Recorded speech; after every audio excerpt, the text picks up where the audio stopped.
everybody, One of Wiisdom here, late Saturday night. It's about almost 4 in the morning. And this is what we do with our lives. But we just checked out the Guardian. It's sad we had to open it, but at the same time it's cool because it looks awesome either in or outside the packaging. I thought, why not go ahead and follow suit with yet another enemy, if you will. We got 3 good and 2 bad, I suppose. Guardian. Bear with me again, I have yet to get to play the game, and I don't really know the pronunciation here. I'm guessing it's like Bokoblin or Bokoblin, one of the others. Probably not Bokoblin, probably Bokoblin. Basically Goblin, Bok and Goblin, I'm kind of combining there. Again, I don't know, but I do know where I got it and what it cost. Amazon.com, and the price was it? I don't remember. Were they charging $15.99 for this? I remember thinking the prices were ridiculous, but with Prime it knocked off quite a bit. I'll actually have to pull up a receipt. Anyway, there he is in the packaging. The good news is, if this is one of your favorite enemies, if it's something you think would look cool with your previous collection of, Link and Zelda amiibos from other games, this one seems to be the most readily available. I don't know if that's because it was produced the most, or perhaps more likely, it doesn't appeal to people as much as the others. The Guardian, probably the smallest production numbers and has a lot of appeal. And then, of course, Archer Link, Rider Link, and Zelda. People that don't even have the game or plan to get the game probably, like, oh, that's going to look cool on my shelf type of a thing. So maybe this is the odd man out. Maybe this is the boomer. You have to remember, back in SSA, Boomer, the lovable little troll, nobody wanted him because they thought he looked bad. And then by the midpoint in Giants, everyone was like, why can't I get Boomer? And then people continued to research him, and they're like, this guy's awesome. He's great down both paths. I need Boomer. And what was once shelf fodder became highly sought after. Will that be the case here? I have no idea. Let's flip it around again. Strange to me, the Wii U, I totally get. The 3DS, while it could have function or maybe just a general scan in on some games, shouldn't you have put the Switch here? I mean, these weren't released until Breath of the Wild, which coincided with the release of the Switch. I don't know. Maybe this was planned. Who knows? But that's kind of like a little strange thing to me. Adventure with Amiibo in The Legend of Zelda Breath of the Wild. Score rare weapons to help you on your adventure. There you kind of see.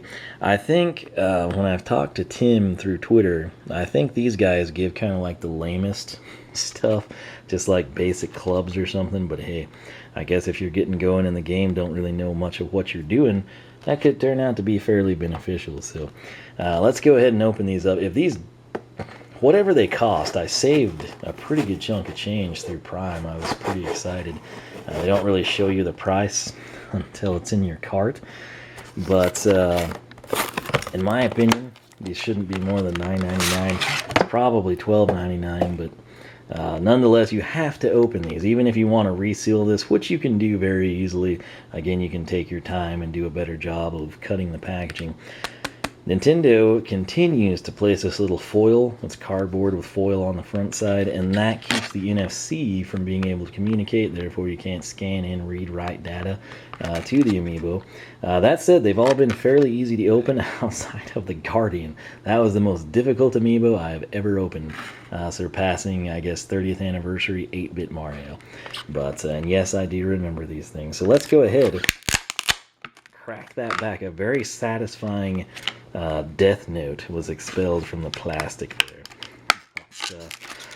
Alright, so they actually use like snaps, whereas Skylanders just kind of folds together nicely. This is actually a snap, so that's contoured well, but that's the foil piece I'm talking about. So let's start with the base. I know it's exactly what you wanted to see, right? Amiibo logo, blah blah blah. And there, oh, that base is cool. I've never seen that before. So we've got the Triforce there. That's pretty swanky. Sort of a gold foil base. Not even paying attention to the poor Bokoblin. He's got a well-detailed skull necklace. That's kind of a cool deal.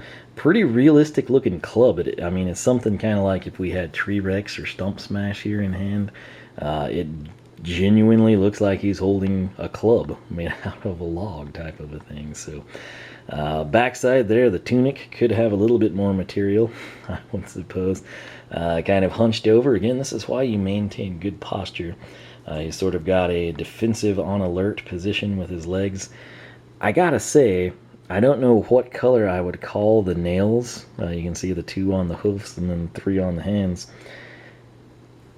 It's sort of like a really off green, but it works really well with this. The blue eyes are piercing, and then with the green on the nails, it's actually kind of gives this guy a nice aesthetic overall.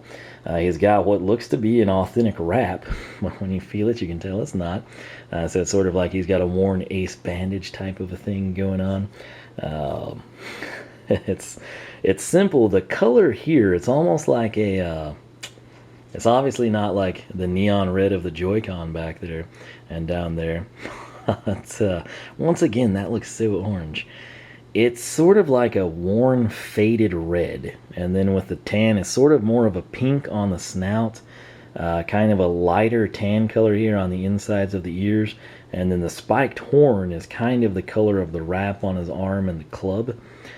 So it's a nice set of sort of... basic earth tones coupled with the red and then the blue and the green. He's got a very vibrant pink tongue in there. And then we've got surprisingly, well, I guess they're not. I was going to say white, but it's just, it pops so much against it. They're kind of a mix of that blue of the eyes and the green of the fingernails for the teeth. So as you would expect, not the most hygienic mouth, I would assume. Black lanyard for the necklace. Overall, this guy, once you get him out of the packaging, he looks pretty cool, I gotta say. He's kind of creepy looking, sort of gives off a very goblin-like vibe, so they've done their job there. But let me know your thoughts on this dude. Do you plan to pick him up? If you've got the game, if you're just a huge Legend of Zelda fan waiting, you know, for a bundle type of thing or price, or simply stock to come in on a Switch. Which, by the way, GameStop supposedly on the 20th is going to have more stock to sell. I don't know. These are the people that have been selling a $600 bundle with Just Dance, so who knows? So I assume corporate wouldn't have released it on Twitter if it wasn't true. So let me know. I mean, is this a guy that you're going to pass on or that you're going to pick up, and why? It's pretty cool. This goes back to Skylanders and the early days. You know, we had to wait so long. You know, now that we've got some of the Doom Raiders, villains, chaos, so on and so forth in proper toy form, you have to remember, it's like back in Giants and Swap Force, people were like, man, you know, it'd be cool if we could have this. And then Trap Team came along, and it's like, dang, I so wish we had figures for these guys, right?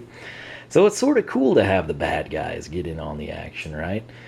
So let me know your thoughts on this dude. But again, picked him up on Amazon. The good news is, if you're having trouble finding any of this stuff, I have a feeling he will continue to be the easiest one to find. So if you want to know exactly what he does in game, exactly what items he will grant you, stay tuned. I will be blind streaming the game, and probably day one of that we will tap in all these amiibo and see what we get. To the best of my knowledge, you can scan them in once a day. I don't know if that's in-game day or actual 24-hour IRL days. I'll figure that out too. But nonetheless, thanks so much for watching. OneOfWiisdom.com. Follow me on Twitch and Beam. Those are the 2 places that I will stream. You can like me on Facebook, circle me on Google+, follow me on Twitter. I'll always tweet before I go live. And again, that is the plan. There's a lot of people wanting to kind of see this. So tentative idea, I'm going to try to blind stream the whole thing on Twitch and then export it to YouTube. We'll see how it goes, take it from there. Nonetheless, thanks so much for watching. If you can convey to me how to pronounce this in the comments, feel free to, but more than likely I won't know from your spelling. It's just such a strange thing here. So, you know, that said, thanks again for watching. I'll catch you back here for more unboxings from the pool.